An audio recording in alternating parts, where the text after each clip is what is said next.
You ask Tiger to solve. This deals with linear equations with one unknown. The final result is r equals 10. Let's solve it step by step.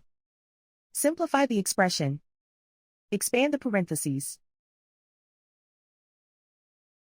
Simplify the arithmetic. Group all constants on the right side of the equation. Add 24 to both sides. Simplify the arithmetic.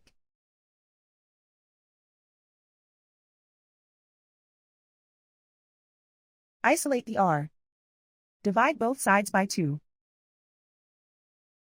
Simplify the fraction. Find the greatest common factor of the numerator and denominator. Factor out and cancel the greatest common factor. And so the final result is r equals 10.